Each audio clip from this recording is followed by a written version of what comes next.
Assalamualaikum warahmatullahi wabarakatuh.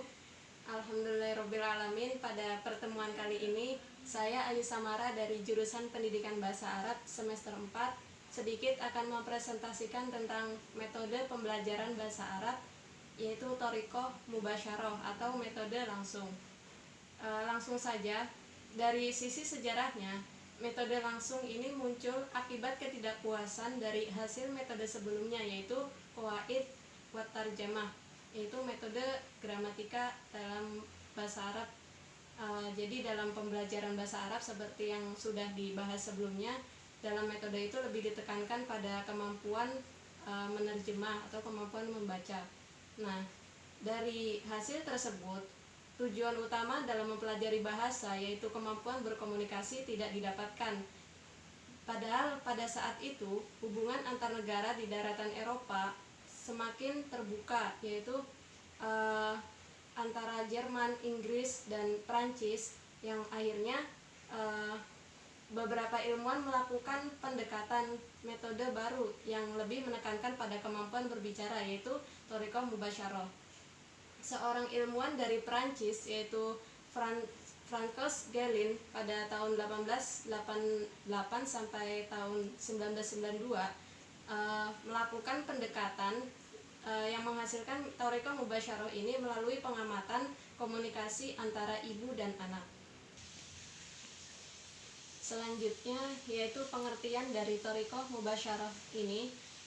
Thoriqah mubasyarah atau metode langsung yaitu sebuah metode pembelajaran bahasa Arab yang menekankan pada kemampuan berbicara. Metode ini perkembangan dari metode qawaid wa tarjamah, yaitu yang lebih memperlakukan atau memandang bahasa adalah sesuatu yang mati. Maka momentum pada awal abad ke-20 di daratan Eropa dan Amerika, metode ini muncul dan berkembang sampai juga pada negara Islam dan Asia, dan masuk juga ke Indonesia. Metode ini digunakan, yaitu lebih menekankan pada kemampuan berbicara dalam pembelajaran bahasa. Karena pembelajaran yang lebih menekankan pada berbicara, maka karakteristik dari metode ini yaitu diantaranya guru dalam pembelajaran bukan tidak hanya memberikan materi, tetapi mampu menarik siswa agar siswa itu mau berbicara, seperti dalam Maharo Istima, yaitu istima summa istami summa radid. Jadi guru berbicara kemudian murid menirukan, atau dalam hal ini juga guru dituntut untuk aktif dan mampu mengajak siswa untuk aktif, yaitu siswa pun dihindari atau diusahakan untuk tidak menggunakan bahasa ibu, ya, karena tujuan dari bahasa ini yaitu untuk dapat berkomunikasi. Nah, karena prioritasnya itu dalam berbicara, maka metode yang seperti yang dirintis oleh seorang ilmuwan dari Prancis tadi, yaitu seperti halnya ketika kita kecil, yaitu berkomunikasi secara intensif sehari-hari dengan menggunakan bahasa yang kita ingin menguasainya, begitu. Selanjutnya terkait ciri-ciri dari metode ini, seperti yang telah disebutkan tadi, apa yang harus diprioritaskan dalam pembelajaran thoriqah mubasyarah dalam metode ini, yaitu penggunaan bahasa ibu atau bahasa kedua tidak begitu digunakan, karena pelajar di sini sejak dini dibiasakan untuk berpikir dengan menggunakan bahasa-bahasa asing, dan dalam metode ini tidak terlalu memperhatikan gramatika atau tata bahasa, karena berbahasa adalah berbicara, maka tujuan dari belajar bahasa adalah kemampuan berbicara. Seperti yang kita ketahui, misalnya dalam pesantren-pesantren di pesantren modern itu pembelajarannya lebih menekankan pada kemampuan berbicara, tidak memperhatikan tata bahasa. Walaupun dalam pelaksanaannya kita memberikan contoh-contoh dari buku, kemudian pelajar dituntut untuk mengulang dan menghafal.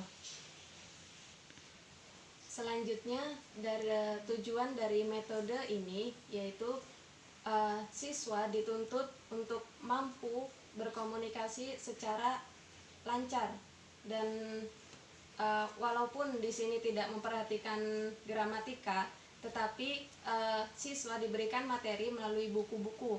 Nah, disinilah siswa tetap dituntut untuk berbicara bahasa asing, yaitu mendiskusikan isi buku menggunakan bahasa asing atau contohnya bahasa Arab begitu. Dalam pendekatan metode ini, guru dituntut untuk aktif. Jadi guru tidak hanya memberikan tugas, guru tidak hanya menyuruh siswa, tetapi guru mampu memberikan contoh dalam bagaimana berbicara yang baik dalam bahasa asing tersebut atau bahasa Arab. Kemudian dalam pembelajarannya pun, misalkan kita memberikan sebuah mufrodat, itu kita dituntut untuk menarik agar siswa aktif. Jadi dalam pembelajarannya kita bisa menggunakan media atau gambar-gambar yang dapat merangsang ingatan siswa. Dan di sini pun siswa dan guru bisa melakukan tanya jawab secara langsung untuk melatih kemampuan verbal dalam berbahasa. Langkah-langkah dalam pembelajaran thoriqoh dalam metode langsung ini atau thoriqoh mubasyarah, yaitu guru masuk kelas kemudian menyapa siswa dengan sebuah pertanyaan yang akan munculkan sebuah jawaban yang agak panjang, misalnya hal, kaifa.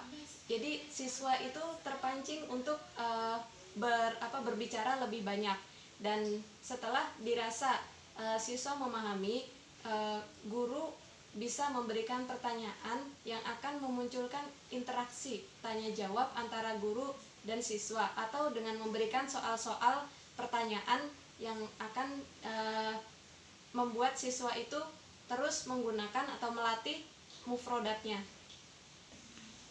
Selain itu juga guru bisa memberikan sebuah cerita-cerita humor yang dapat membuat pelajaran itu menjadi tidak terasa membosankan, karena di sini siswa dituntut untuk terus mengolah mufrodat atau tata bahasa yang harus ia praktekkan.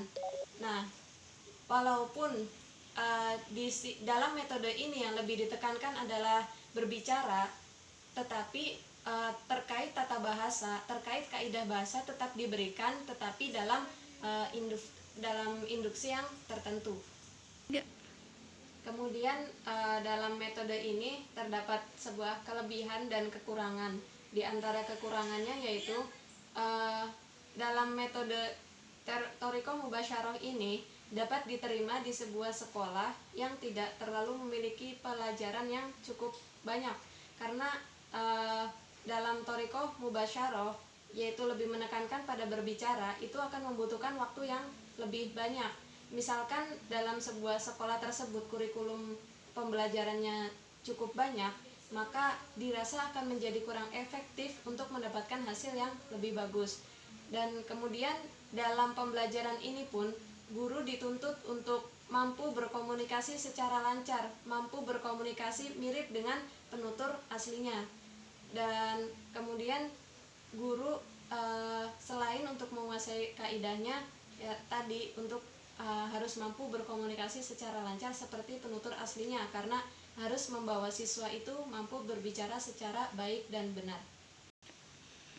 Kemudian kelebihan dari metode ini yaitu karena dalam pembelajarannya siswa dituntut untuk disiplin dalam mendengarkan dan menyimak, maka dari itu siswa akan terlatih untuk mampu berbicara secara baik dan benar. Kemudian siswa mampu berkomunikasi secara lancar, yaitu tujuan utama dari berbahasa. Kemudian kelebihan dari metode ini yaitu karena dalam prakteknya guru menggunakan media atau menggunakan gambar, itu akan membuat siswa lebih mengingat kosakata yang telah dipelajari di dalam kelas. Kemudian karena siswa terus dilatih untuk berbicara, Maka melalui metode ini siswa akan lebih baik dalam mengikuti atau meniru penutur asli bahasa asing.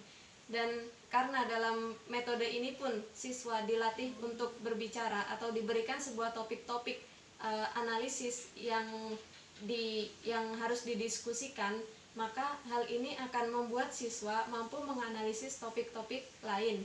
Maka dari itu, baik dari sisi berbicara atau dari sisi analisis pemikiran, dari metode ini cukup bagus atau sangat bagus sekali untuk direkomendasikan bagi sekolah-sekolah yang menargetkan siswa itu mampu berbicara bahasa asing secara lancar. Demikian presentasi dari saya. Mohon maaf banyak sekali kekurangan. Terima kasih atas perhatiannya. Wassalamualaikum warahmatullahi wabarakatuh.